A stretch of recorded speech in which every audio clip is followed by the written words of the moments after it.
martes 6 de marzo y estamos dando inicio a esta nueva edición de Coffee Break a través, por supuesto, de las pantallas acá de Canal 21 de Televisión. Como todos los días, le damos la bienvenida y agradecemos, por supuesto, a ustedes, fieles televidentes, que nos acompañan diariamente en este proyecto, el matinal de la región de Ñuble. Vamos a presentar a continuación a nuestra primera invitada del día de hoy. Ustedes ya la están viendo ahí a través de nuestro monitor. Me encuentro junto a Patricia Vallejos. Ella es asesora de la unidad de epidemiología de la Autoridad Sanitaria. Patricia, bienvenida, ¿cómo estás? Muy bien, gracias por invitarme nuevamente a tu programa. Buenos días a todos en su casa. No, muchas gracias por estar aquí acompañándonos como todos los días martes, dando importante información de ayuda y de conocimiento también a nuestra comunidad. Patricia, te quiero comentar que la Dirección Meteorológica de Chile, a ti y a todas nuestras televidentes, nos tiene pronosticada una máxima de 33 grados para el día de hoy. Va a haber calor todavía en nuestra ciudad y en nuestros alrededores y vamos, por supuesto, nosotros a comentarles acerca del clima, cómo se nos viene durante esta semana. Yo les quiero contar que hasta el jueves van a estar estas temperaturas de 32 grados, 33 más o menos promedio, y a contar del día viernes ya va a haber un cambio en el clima, va a nublarse y lo más probable es que tengamos algunos chubascos el fin de semana. Así que bueno, van a ser los últimos calorcitos de esta temporada estival, que ya comenzando, como todos los años, los niños ya en su periodo escolar, como que se viene un cambio radical de clima. Ya las mañanas están heladas, se está oscureciendo más temprano y las noches también están bastante más frescas, Patricia. Pero para hoy 33 grados, harto calor todavía. Todavía. Para los que sufrimos con el calor todavía es un suplicio bastante Por lo menos grande. refresca en la noche, se puede dormir algo, antes ni siquiera Por lo menos. Patricia, vamos a conversar hoy día acerca de un importante tema que dice relación con la tuberculosis, ¿cierto? Y comentarles también a nuestros televidentes que el 24 de marzo se conmemora el Día Mundial de la Tuberculosis. Así es, el 24 de marzo del año 1882 se anunció al mundo el descubrimiento de la bacteria que causaba la tuberculosis y a partir de ahí se pudo empezar a implementar tratamientos eficaces. Por eso es que se celebra en esa fecha. ¿Y qué tipo de enfermedad es la tuberculosis? ¿Qué ataca? ¿Cómo se contagia? La verdad es que la tuberculosis es una enfermedad infecciosa que ataca cualquier órgano. Puede atacar el cerebro, los riñones, la vejiga, puede tener cualquier localización, pero la que nos preocupa a nosotros es la tuberculosis pulmonar. Perfecto. ¿Por qué la tuberculosis pulmonar? Porque la tuberculosis pulmonar es la que se contagia. Las otras formas de tuberculosis no son contagiosas, solamente la pulmonar. ¿Y cómo la adquieres esta enfermedad? Por bacteria, ¿no? Sí, es por contacto con la bacteria, pero no necesariamente el contacto tiene que haber sido en el momento que te enfermaste. O sea, ¿Hay un periodo de incubación también? Más que periodo de incubación es... ¿qué te explico? En algún momento de tu vida tú puedes haber tenido contacto con una persona con una tuberculosis pulmonar y el bacilo entró a tu cuerpo, pero no se desarrolló. Okay. Eso se llama primoinfección. Mientras tú tengas eso, tú no vas a tener tuberculosis, ni vas a contagiar, ni nada. O sea, está ahí. Pero en algún momento de tu vida va a haber una baja de defensa, algún problema con el sistema inmunitario y tú puedes desarrollar la enfermedad. Pero Patricia, ¿cómo la adquiere? O sea, ¿es un bicho que uno la consume en la fruta? ¿Te pica un moco? ¿Cómo adquiere la tuberculosis? Esto se transmite específicamente en forma respiratoria, a través de la tos de personas que están infectadas. Pero esas personas, ¿cómo se infectan? ¿Cómo la adquieren? De otras personas que estaban infectadas. De personas, pero no que la adquieran de los alimentos o de algún bicho. No, esto se transmite de persona a persona. Es de persona a persona. Sí. ¿Y cuáles son los órganos que afecta principalmente la tuberculosis? Como te digo, cualquier órgano, pero lo que nos preocupa es el pulmón. En la parte pulmonar. La parte del pulmón, porque solamente las personas que tienen tuberculosis de pulmón son capaces de infectar a otras personas. En sus comienzos esta enfermedad causa estragos y muertes, pero por miles, ¿cierto? A nivel mundial. Claro, lo que pasa es que esta es, como toda enfermedad infecciosa, antes del descubrimiento de los antibióticos, la tasa de mortalidad era terrible, o sea, se acababan familias completas. De hecho, si tú miras la literatura, la historia, te vas a encontrar que en todas las novelas importantes, en todas las obras de teatro, en todas las óperas, hay gente que se muere de tisis. Y la tisis es el otro nombre de la tuberculosis. O sea, los tísicos, así le decía a la gente, ¿sabes? Entonces, lo típico la imagen que tiene la persona del tuberculoso, o que tenemos nosotros que somos un poco mayores, porque la gente joven ni siquiera ¿Hay un rango etario para adquirir la tuberculosis? Por ¿no? supuesto que sí. Los adultos obviamente son los de mayor riesgo, ¿no? La verdad es que todo el mundo se puede enfermar, porque tiene que ver con que estés en contacto con una persona que esté infectada. Entonces, cualquier persona se puede infectar, pero quienes van a desarrollar la enfermedad con mayor facilidad van a ser los que tengan un sistema inmune más debilitado. Y ahí estamos hablando de adultos mayores, de pacientes con alguna enfermedad inmunitaria, por ejemplo, pacientes con VIH. O sea, es bastante común la coinfección entre VIH y tuberculosis, pero así como dato, la tuberculosis es la enfermedad infecciosa de mayor prevalencia en los adultos mayores en Ñuble. La gente tiene la idea de que la tuberculosis ya no existe, ya está erradicada, claro. Está erradicada. Eso no es cierto. Nosotros estamos hace cerca de 20 años tratando de disminuir nuestra incidencia de tuberculosis a menos de 10 casos por 100.000 habitantes. Y la verdad es que no lo hemos logrado. Nos estamos manteniendo en valores cercanos al 14, al 15, 16 en la región 13 a nivel país, nosotros en Ñuble el 14, pero no hemos logrado bajar de eso. Patricia, pero con la medicina actual es posible tener un buen resultado, digamos, al aplicar el tratamiento a las personas con tuberculosis. La verdad es que el tratamiento de la tuberculosis es muy efectivo, muy efectivo, pero es un tratamiento largo. Es un tratamiento muy largo que tiene una característica específica y es el único que es así, que primero el tratamiento de la tuberculosis es gratuito para todas las personas independientes de su previsión, tengan o no tengan.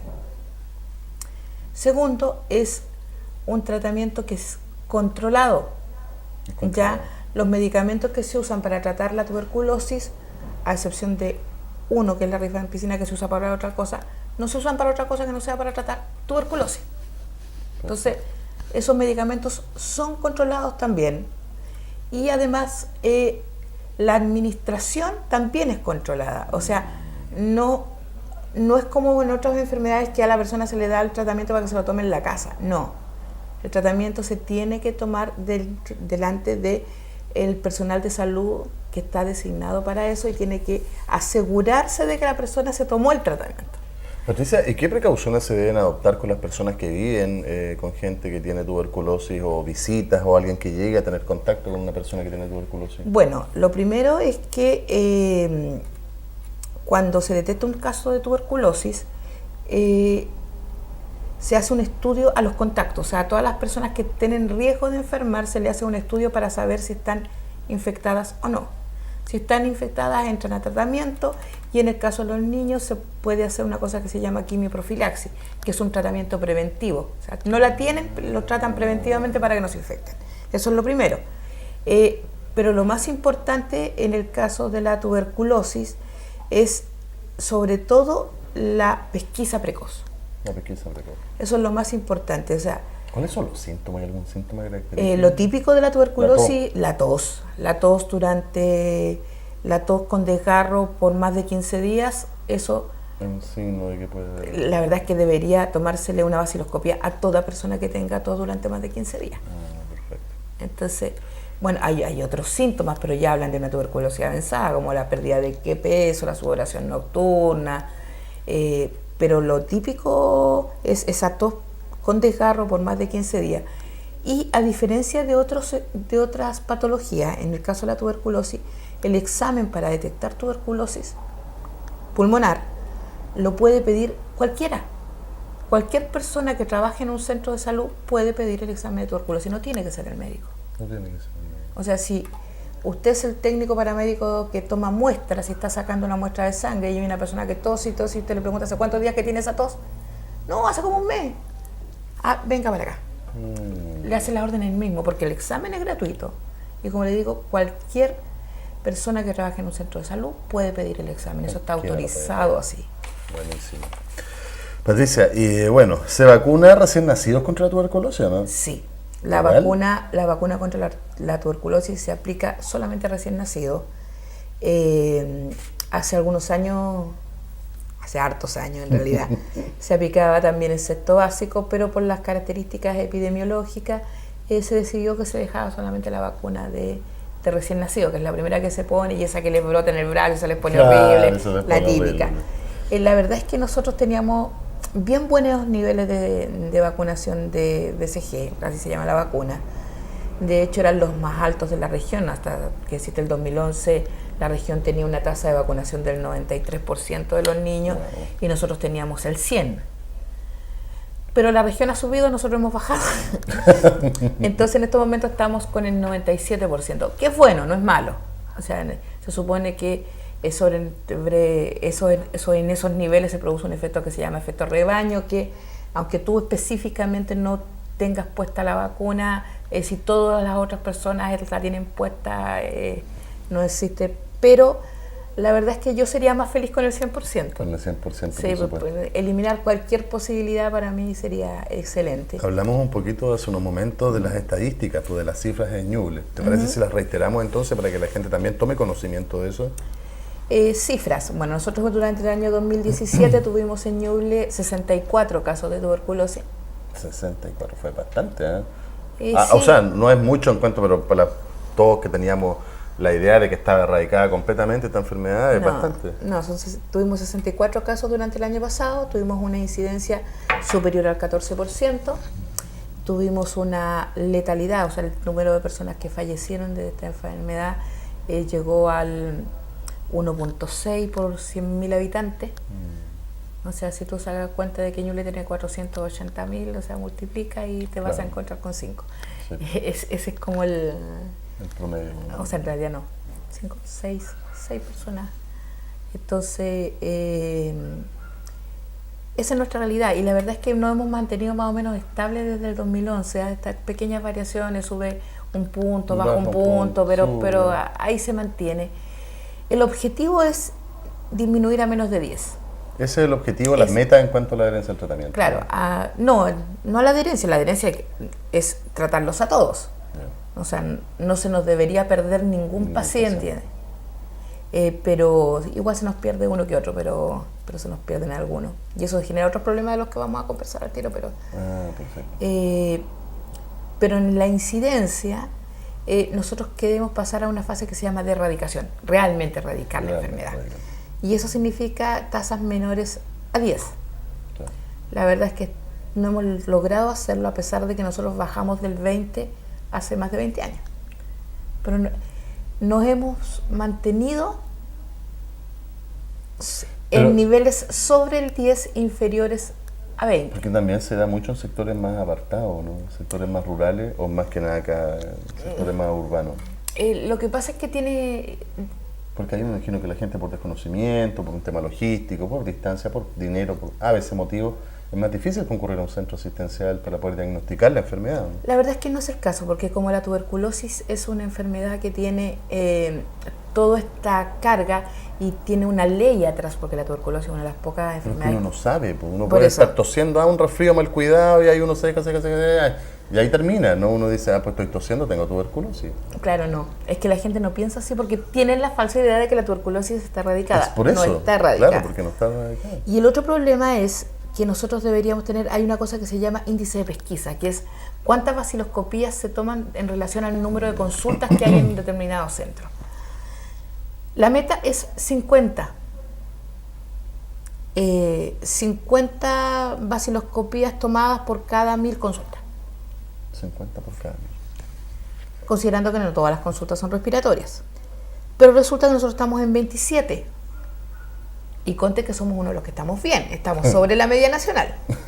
¿Ya? O sea, estamos a la mitad de lo que deberíamos tener. Probablemente si pesquisáramos más, si pidiéramos más vaciloscopía, probablemente encontraríamos más, porque generalmente el que busca, encuentra. Generalmente así. Entonces, la verdad es que todavía estamos un poco bajos en lo que es la pesquisa. Pero la verdad es que nosotros tenemos que dejar un poco de mirar la tuberculosis con los estigmas que ha tenido siempre. O sea, ese estigma de que la tuberculosis es la enfermedad de la pobreza, de la miseria. Tiene ese estigma. Tiene su razón de ser, porque el bacilo se mantiene mejor, o sea, sobrevive en lugares con poca aireación, estrechos, poco iluminados, donde hay hacinamiento, donde duermen, no sé, porque muchas personas en la misma habitación, se mantiene más el vacilo. Pero la verdad es que ya son pocos los lugares donde tenemos esa realidad de poca iluminación, poco aire, mucho hacinamiento. Nosotros en Ñuble la verdad es que nuestros niveles de hacinamiento son bajos. Pero lo que sí hay es no consultar cuando hay sintomatología. Esta cuestión de que, sobre todo en los varones, y es en los varones donde la tuberculosis es más fuerte.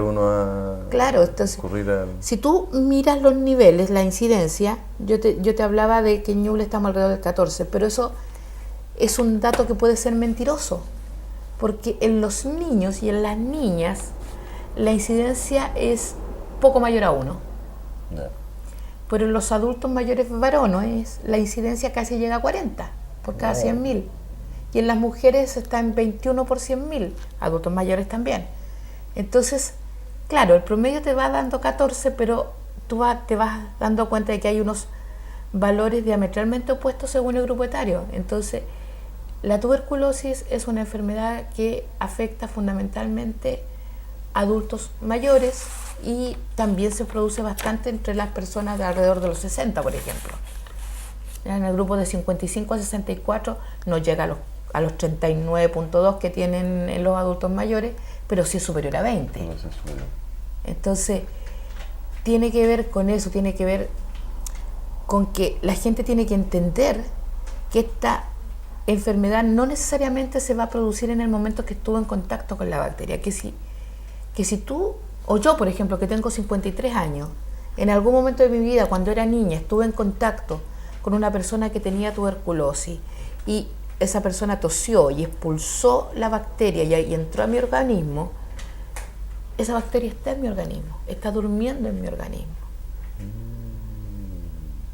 Y cuando yo me enfermé de otra cosa, o bajé en tus defensas, o bajé en mi defensa, o cuando se me ocurra, no sé, puedo operarme, bajar de peso y sacarme unos kilitos de encima,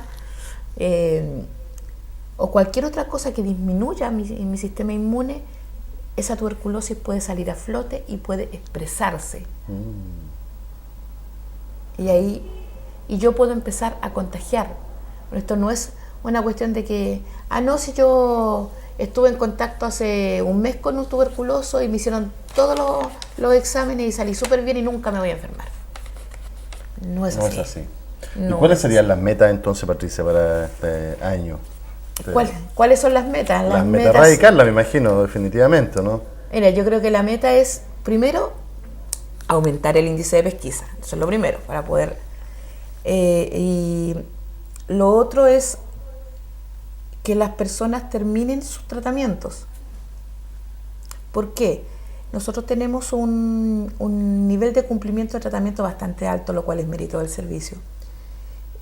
Pero igual se nos escapan personas y se nos escapan porque algunos de los pacientes tienen ciertas características. O sea, nosotros tenemos personas que están en situación de calle, tenemos personas con problemas psiquiátricos, porque obviamente ellos están mucho más expuestos. Entonces es un poco difícil hacerle el seguimiento a una persona que no tiene dónde estar, porque ¿qué pasa? Cuando tú tienes un paciente con una tuberculosis bacilífera positiva, o sea, un paciente que está contagiando, normalmente se hospitaliza hasta que se negativiza, o sea, hasta que deja de contagiar. Cuando tú me preguntaste qué se hace, eso es lo que se hace. Eso es lo que se hace. Normalmente se hospitaliza hasta que deja de contagiar. Pero si tienes una persona que era bacilífero positivo, se hospitalizó mientras dejaba de contagiar y lo dieron de alta y no tiene dónde ir. Porque esa es la realidad. Esa es la realidad. Nosotros no tenemos hogares de residencias sociales. No. Nosotros podrá ir a un albergue a pasar la noche, pero residencias sociales para pacientes ¿Afecta a más personas en situación de vulnerabilidad entonces? Pero por supuesto que sí, o sea, no es que las personas que no son socialmente vulnerables no la puedan tener. O sea, nosotros hemos tenido varios casos en personas que son ISAPRE, que tienen una buena situación, que son profesionales. No hay ninguna razón para que ellos no se enfermen. Pero obviamente va a haber mayor posibilidad de que disminuyan las defensas mientras más vulnerabilidad social hay. Eso es cierto. Es de Sí, po. esperar entonces que las políticas y las campañas sigan surgiendo efectos y se pueda erradicar definitivamente esta enfermedad. Yo creo que sí, yo creo que nuestro gran desafío es cómo le respondemos a estos pacientes, a los pacientes que son VIH positivos, por ejemplo, o a los pacientes en situación de calle, o a todos estos que no son tan controlables como el resto. Porque si a ti te da una tuberculosis, te dan un trato a domicilio. Y si tú fallas a una toma, va a ir el técnico paramédico del consultorio a buscarte a tu casa para que te tomes la pastilla. Pero si no tienes casa, ¿a dónde te busco? ¿Dónde te busco? Ese es el problema. Ese es el problema. Entonces son estas personas que interrumpen los tratamientos, los que crean el otro problema que tenemos con la tuberculosis, que es la resistencia a los antibióticos. Estos antibióticos que te dije que solo se aplican para tuberculosis, ¿qué pasa si la persona se los deja de tomar? Y no termina el tratamiento, no erradica la bacteria, esa bacteria se hace resistente. Va a seguir contagiando. Pero no solo eso, sino que después, cuando lo vayan a tratar, cuando lo detecten de nuevo y lo vayan a tratar, el primer tratamiento ya no le va a servir. Va a tener que ser otro. Entonces ahí tienes lo que se llama el problema de la resistencia y la multiresistencia y la resistencia extrema incluso al tratamiento de la tuberculosis. Entonces son tuberculosis de muy difícil manejo, que no es el caso de las otras. Pero como te digo, nosotros aquí en Ñuble afortunadamente no tenemos mucho esa realidad. O sea, no tenemos muy pocos casos de resistencia a tratamiento o de tratamiento secundario, como le podríamos llamar. Claro que sí. Bueno, de esperar que surja éxito entonces y que podamos erradicarla, como bien te decía anteriormente, esta enfermedad. Bastante claro quedó, pues, Patricia, ¿eh? Qué más ejemplificador que eso. Y bueno, agradecerte una vez más tu presencia acá en nuestro matinal, que nos trae estos temas tan interesantes también. Tú sabes que yo siempre estoy dispuesta a venir y que me encanta venir, de hecho, y conversar contigo y conversar con la gente de su casa, así que un placer. Muchas gracias, Patricia, que tengas una excelente jornada. Y bueno, ahí nos vamos a estar viendo obviamente en el transcurso de la semana con otro interesante tema para dar a conocerlo aquí a todos nuestros televidentes. Cuando son las 9 de la mañana con 54 minutos nos vamos a la primera pausa comercial de esta mañana. Continúen junto a nosotros, queda mucho más Coffee Break. Ya volvemos.